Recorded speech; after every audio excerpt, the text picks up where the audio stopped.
मैं कलेक्शन करके लौट रहा था तो 6:30 बजे के करीब मैं इलाहाबाद बैंक के बगल हरी शुक्ला की दुकान है तो मैं वहाँ पे मैं उनको लिए पहुँचा हुआ था। तो पहुँचते ही करीब 6 लोग बम पांडे उर्फ पंकज पांडे और कुंदन पांडे, आदर्श शुक्ला, सुमित तिवारी और मतलब 2-3 लोग और थे, जुगुल तिवारी, 6 लोग थे, डीके तिवारी, ये सब लोग मिलकर आके मुझे लाठी डंडों से मारा। मेरी मोबाइल, जुगुल और आदर्श शुक्ला ये दोनों लोग मिलकर मेरी मोबाइल छीनकर लेकर, प्रभारी का कहना है कि आप तहरीर बदल दीजिए, आप या फिर तहरीर लेते टहलते रहिए, आपका कोई कहीं नहीं। छिनौती कह रहे हैं, छिनौती और मोबाइल हटा दीजिए, मैं उनके ऊपर मुकदमा पंजीकृत। आपके साथ छिनौती भी हुई है शायद मोबाइल आपका? हाँ, अच्छा, मेरा बैग ले गए, बैग में 66,000 रुपये थे जो कि ऋण वसूली का था, और प्रिंटर ले गए जो कि LNT फाइनेंस का था, और मेरी मोबाइल ले गए जो कि मेहता साहब ने आदेश किया इंस्पेक्टर साहब को कि आप जो उचित कार्रवाई है कीजिए। तो कहे ठीक है। उसके बाद में मैं बराबर जाता रहा, वो यही कहते रहे तहरीर बदल दीजिए, तहरीर बदल दीजिए, तहरीर नहीं बदला। उसके उपरांत मैं DIG साहब के यहाँ गया, DIG साहब ने SP साहब को लिखा या क्या किया ये नहीं पता। जो SI सर हैं मौके पे जाके गवाहों को भड़का रहे हैं, धमकी दे रहे हैं, दबाव भी बनाया जा रहा है, दबाव बनाया जा रहा है। ये तक कहा जा रहा है, मेरे गवाहों से कहा जा रहा है तुम्हारा नाम डाल के 5 लाख डकैती जंजीर अंगूठी दिखा देंगे। प्रणाम भारत, राष्ट्रहित की आवाज न्यूज के साथ मैं रवि गर्गवंशी और मेरी मौजूदगी उत्तर प्रदेश के गोंडा जिले के कटरा थाना अंतर्गत छिटनापुर ग्राम सभा में। छिटनापुर में एक अजय मिश्रा नाम के एक व्यक्ति हैं जिनके साथ 13 दिसंबर को एक घटना होती है। उस घटना को लेकर वो बालपुर चौकी से लेकर थाना कर्नलगंज पहुंचते हैं। पुलिस अधीक्षक महोदय हों और चाहे वो DIG देवी पाटन मंडल हों, वहां तक अपनी शिकायत को पहुंचा चुके, लेकिन दुर्भाग्य कि अभी तक उनके मामले का ना तो निस्तारण हो पाया और ना ही उन्हें न्याय मिल पा रही है। और चारों तरफ से दबाव बनाए ये जा रहे हैं, चाहे वो पुलिस प्रशासन हो, चाहे यहां के लोग हों स्थानीय, दबाव ये बनाया जा रहा है कि आप अपनी तहरीर को बदल दीजिए। इस वक्त हमारे साथ जो है अजय मिश्रा जी मौजूद हैं, उन्हीं से सारा घटनाक्रम जानते हैं, क्या कुछ मामला था और किस मामले को लेकर इनके तहरीर बदलवाने की बात चल रही है। भाई साहब, क्या नाम हुआ आपका? मेरा नाम अजय मिश्रा है, सन ऑफ कृष्ण कुमार मिश्रा, निवासी छिटनापुर, थाना कटरा बाजार का निवासी हूँ मैं। क्या मामला था जो आपके साथ, कौन सी घटना हुई और किस डेट में हुई? 13 तारीख की रात को, दिन शुक्रवार, शाम को वही 6:30 बजे करीब में, मैं नित्य क्रिया की तरह मैंने LNT फाइनेंस में जॉब करता हूं कलेक्शन का। मैं कलेक्शन करके लौट रहा था तो 6:30 बजे के करीब मैं इलाहाबाद बैंक के बगल हरी शुक्ला की दुकान है तो वहाँ पे मैं उनको कैश देता हूँ, ऑनलाइन करते हैं, मेरी बैंकिंग एयरटेल पेमेंट बैंक के थ्रू बैंकिंग होती है। तो मैं उनको कैश देने के लिए पहुँचा हुआ था। तो पहुँचते ही करीब 6 लोग बम पांडे उर्फ पंकज पांडे और कुंदन पांडे, आदर्श शुक्ला, सुमित तिवारी और मतलब 2-3 लोग और थे, जुगुल तिवारी, 6 लोग थे, डीके तिवारी, ये सब लोग मिलकर आके मुझे लाठी डंडों से मारने लगे। क्या वजह थी इसकी? वैसे डायरेक्ट मारने की वजह करीब 6-7 साल पहले हमारा इनका लड़ाई, पुरानी रंजिश थी। उसके बाद में करीब 1 महीने पहले मेरी इनके मतलब यहाँ पे जो जुगुल तिवारी हैं उनसे थोड़ी झड़प हुई थी। झड़प होने के उपरांत चौकी इंचार्ज साहब हमको ले गए थाने पे और उनको भी बुलाया। उसके उपरांत मुझे 151 में मेरा चालान किया, मैंने जमानत कराई। उसके उपरांत तभी से ये लोग मुझे मारने के लिए ढूंढ रहे थे। जब मैं वहाँ पहुँचा तो ये लोग पहले मुझे मारने पीटने लगे तो मेरे पीठ पे बैग था। चूँकि बैग होने के कारण मुझे चोट नहीं लग रही थी, इस कारण से पहले मेरा बैग उतारे। बैग उतारने के बाद में ये लोग मारने पीटने के बाद बैग लेकर भगे। तो मैंने अपना मोबाइल निकाल कर वीडियो बनाना शुरू किया। जब मैं वीडियो बना रहा था उसके उपरांत इन्होंने देखा कि मैं वीडियो बना रहा हूँ तो ये लोग उतर के आए, 2 लोग उतर के आए। मेरी मोबाइल, जुगुल और आदर्श शुक्ला ये दोनों लोग मिलकर मेरी मोबाइल छीन कर लेकर चले गए। उसके उपरांत मैं गया चौकी पे जाने के उपरांत वहाँ पे कौन सी चौकी? बालपुर चौकी, थाना कर्नलगंज कोतवाली, बालपुर चौकी पे मैं गया तो वहाँ पे कोई नहीं था। ये हुआ कि सब लोग मीटिंग है कोतवाली में, तो भाई मौके पे वारदात जहाँ हुई वहाँ से मुझे कोई वो नहीं मिला आश्वासन चौकी पे। तो मैं ये सोचा कि मैं मौके पे जहाँ वारदात हुई वहाँ पहुँच के किसी की मोबाइल लेकर 112 कॉल करूँ। तो स्थानीय जो लोग थे उनकी मोबाइल ली, उसके बाद में 112 कॉल किया। पुलिस आई, पुलिस आने के बाद में 112 वहाँ पहुँची, उनके घर पे गए बम पांडे के। तो पुलिस वालों ने बताया कि वो घर पे हैं नहीं। उसके बाद चौकी इंचार्ज आए, उनको मैंने तहरीर दी। तहरीर लेने के उपरांत उन्होंने कहा जाइए सुबह आइएगा। चौकी प्रभारी का क्या कहना है कम शब्दों में? अब चौकी प्रभारी का कहना है कि आप तहरीर बदल दीजिए, आप या फिर तहरीर लेते टहलते रहिए, आपका कोई कहीं नहीं मुकदमा लिखा जाएगा। तहरीर क्यों बदलने के लिए बोल रहे, क्या छिनौती कह रहे हैं, छिनौती और मोबाइल हटा दीजिए, मैं उनके ऊपर मुकदमा पंजीकृत तो आपके साथ छिनौती भी हुई है शायद, मोबाइल आपका? हाँ, अच्छा, मेरा बैग ले गए, बैग में 66,000 रुपये थे जो कि ऋण वसूली का था, और प्रिंटर ले गए जो कि L&T फाइनेंस का था, और मेरी मोबाइल ले गए जो कि मेरा था। और उसके उपरांत मैं DIG साहब, मैं मतलब दूसरे दिन से, सुनिए, जब आपने चौकी प्रभारी को दिया एप्लीकेशन, शिकायती पत्र देने के बाद आपका जब कार्रवाई उस पर कुछ नहीं हुई, फिर आपने थाने में गए होंगे? थाने में सुबह मैं गया, थाने पे गए, वहां से क्या आश्वासन मिला? सुबह मैं गया तो उस दिन कप्तान साहब का निरीक्षण था वहाँ। मैं तो थाना अध्यक्ष साहब को तहरीर मैंने दी, दोबारा पुनः तहरीर दी 14 तारीख की डेट में। उसके उपरांत उन्होंने कहा ऐसा आप जाइए, आज कप्तान साहब का निरीक्षण है, अभी शाम को आइएगा। तो मुझे जो यह अवगत हुआ कि कप्तान साहब भी आ रहे हैं, तो मैंने ये सोचा कि चलिए मैं लगे हाथ कप्तान साहब को भी अवगत करा दूं कि मेरे साथ ये वारदात हुई है।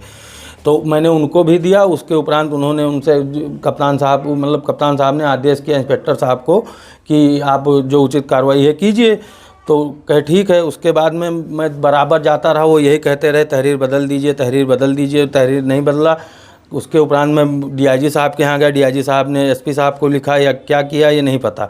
उसके उपरांत मैं फिर कप्तान साहब से मिला तो उन्होंने एडिशनल साहब को लिखा। एडिशनल साहब मौके पे मैं जाता हूँ, वो कहते हैं ठीक है, बयान दर्ज हो गया, अभी ये कार्रवाई चल रही है, वो कार्रवाई। आज 10-15 दिन हो गए हैं मेरे साथ लूट की वारदात हुई, लेकिन मुझे कोई, ना मेरी मेडिकल हुई है, ना मेरा कोई जांच, मौके पे आके जांच नहीं कर रहे हैं कि ये नागेश्वर सर जो SI सर हैं मौके पे जाके गवाहों को भड़का रहे हैं, धमकी दे रहे हैं, दबाव भी बनाया जा रहा है, दबाव बनाया जा रहा है। ये तक कहा जा रहा है, मेरे गवाहों से कहा जा रहा है तुम्हारा नाम डाल के 5 लाख डकैती जंजीर अंगूठी दिखा देंगे। कुछ प्रमाण है इसका आपके पास? जी, प्रमाण मौके पे जिसको फ़ोन किया गया है उसकी वो उनके बहन से डायरेक्टली नहीं करते हैं, इनडायरेक्टली कर रहे हैं, रिश्तेदारों से दबाव बना रहे हैं।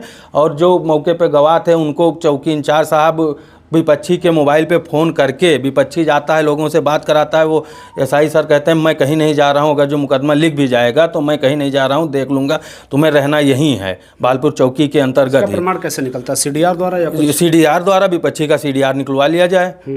मौके पे जाके विपक्षी जाता है, गवाहों को दबाव बनवाता है।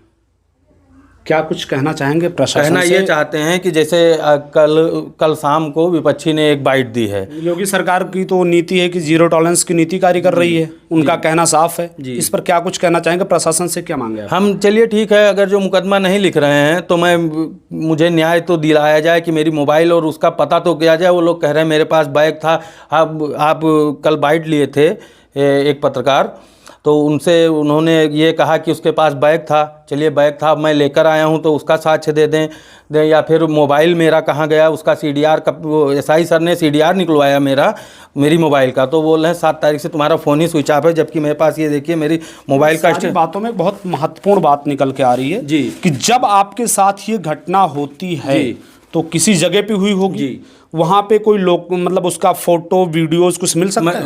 वहाँ पे सर मौके पे इलाहाबाद बैंक के बगल में हुई, इलाहाबाद बैंक के सामने होता तो इलाहाबाद बैंक में कैमरा लगा हुआ है, और जहाँ पे वारदात हुई वहाँ कोई कैमरा नहीं था। मैंने इसीलिए अपनी मोबाइल में रिकॉर्डिंग बनाई थी, वीडियो रिकॉर्डिंग है मेरी मोबाइल में। अभी मेरी मोबाइल बरामद हो जाए, मैं वीडियो दिखा दूंगा कि मुझे मार पीट के ये लोग भग रहे हैं, उसमें मैंने वीडियो बनाया था। अब चाहते क्या आप इसमें? मैं न्याय चाहता हूँ। किस प्रकार का? अब मेरा मुकदमा पंजीकृत किया जाए, और क्या।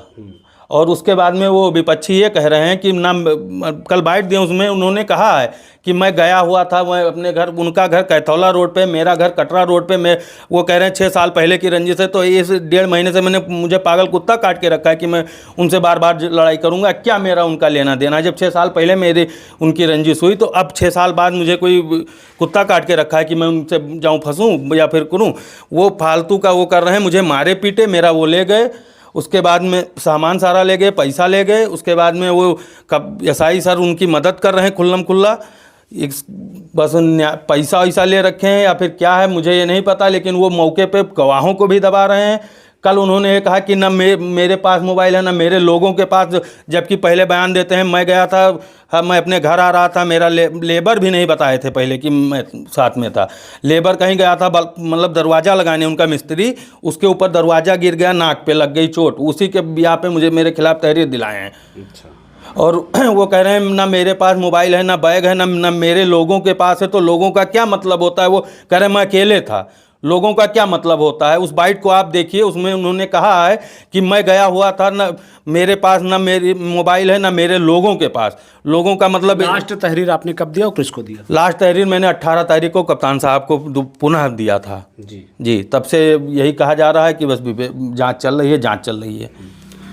मित्रों, ये अजय कुमार मिश्रा जी हैं और लास्ट तहरीर उन्होंने 18 को दी। 13 तारीख को इनके साथ वारदात होती है। 14 से लगातार, चाहे वो चौकी हो, चाहे थाना हो, कोतवाली हो, चाहे पुलिस कप्तान क्या हो, और चाहे डीआईजी महोदय देवी पाटन मंडल हो, सारे जगह देने के बाद रिजल्ट शून्य है और बातें बड़ी बड़ी हो रही है। जीरो टॉलरेंस की नीति कार्य कर रही है। बड़े से बड़े घटना का 24 घंटे के अंदर सफल अनावरण कर लिया जाता है, लेकिन एक लूट की घटना को आज 10-12 दिन हो गए, उस पर ना तो कोई संज्ञान लिया गया और इधर के उधर अभी व्यक्ति की दौड़ते दौड़ते चप्पलें घिस रही है, लेकिन शायद अभी तक उसका सफल अनावरण नहीं किया गया। तो इससे कहीं ना कहीं इसमें पुलिस की जो है संदिग्ध, पुलिस भी यहां पे कहीं ना कहीं संदिग्ध परिस्थितियों में नजर आ रही है। सबसे बड़ा कारण भैया के बताने के अनुसार, जैसा कि इनका कहना है कि यहां पे पुलिस के जो चौकी प्रभारी हैं वो सीधा सीधा दबाव बना रहे हैं कि जो है तहरीर बदल दीजिए। आखिर पुलिस का कार्य क्या होता है कि न्याय दिलाना, लेकिन अगर रक्षक ही इस तरीके से दबाव बनाने पे चले आए तो आप इसका मंजर और इसकी स्थिति, सिचुएशन का अंदाजा आप स्वयं लगा सकते हैं। अब सोचिए, इतने दिनों से पीड़ित व्यक्ति अगर भटक रहा है और लूट जैसी घटना पर अगर अंजाम इसका कुछ नहीं निकाला जाएगा, तो आप सोचिए इस जगह पे जब जो बड़ी बड़ी घटने का दावा करते हैं कि 24 घंटे में हम सफल अनावरण करके उसका खुलासा कर देंगे, और ऐसी घटना को अगर दबाया जा सकता है, दबाने का प्रयास किया जा सकता है, तो सोचिए ये लोग क्या करवा सकते हैं। और इसका कोई एक पहला उदाहरण जिले के अंदर नहीं है। मैं आदरणीय विनीत जायसवाल जी से इस क्वेश्चन को करना चाहूंगा कि आपकी पुलिस क्या इसीलिए बैठी है? हो सकता है आप तक वो मामला ना पहुंचता हो, उसके पहले ही उस व्यक्ति को दबा दिया जाता हो। कि आपकी पुलिस इसीलिए बैठी है कि किसी की तहरीर बदलवा दे, किसी पे दबाव बनवाए, या किसी को सही न्याय दिलाने से पहले उसको रास्ते में रोक दिया जाए? क्या इसीलिए आप लोग बैठे हैं? और डीआईजी महोदय जो आदरणीय हैं, और मैं आपका बड़ा सम्मान करता हूं क्योंकि आप सही चीजों को हमेशा जो उजागर करने का प्रयास करते हैं, और सही आपका बहुत कम दिन आया हुआ, लेकिन आपका कहीं ना कहीं रुख दिख रहा है कि आप न्याय के प्रति कार्य करते नजर आ रहे हैं। तो आदरणीय अमित पाठक जी से भी मैं कहना चाहूंगा कि कम से कम इन चीजों को जमीनी स्तर पे उतर के देखा जाए, जिससे कुछ रिजल्ट मिल सके। मित्रों, इस वीडियो को देखिए और ज्यादा से ज्यादा शेयर करिए, ताकि कम से कम ऐसे भ्रष्टाचारी जो पुलिस विभाग में बैठे हुए हैं उनकी पोल खुल सके और एक व्यक्ति को न्याय मिल सके। मित्रों, ज्यादा से ज्यादा शेयर करिए। जय हिंद, जय भारत। क्या नाम है भैया आपका? दिनेश कुमार तिवारी। क्या मामला हुआ है? पूरा मामला आप बताइए, आपके तो सामने हुआ है। मामला भैया, हम पहुंचे वहाँ पे तो मारपीट हो रही कहाँ थी। पहुंचे थे? बालपुर चौराहे पे। मैं एक ठो परीक्षा में गए थे, परीक्षा से लौटे तो मुझे सूचना मिली, वहाँ पे पहुँचे मैं पान मसाला खाने के लिए। तो मैं वहाँ पे पहुँचा तब इन लोगों की इन्हें मार रहे थे, अजय मिश्रा को। अजय मिश्रा को कौन मार रहा था? तो पंकज पांडे और बम पांडे, उनके साथ अन्य लोग 5 लोग थे। ये 6 लोग मिलके इन्हें मारे पीटे, फिर इनका मोबाइल, बैग ये सब छीन लेकर गए। फिर उसके बाद में वो सब लेकर चले गए। फिर इनके परिवार वाले आए, फिर वहीं पे मामला ख़त्म हो गया, लोग भाग गए।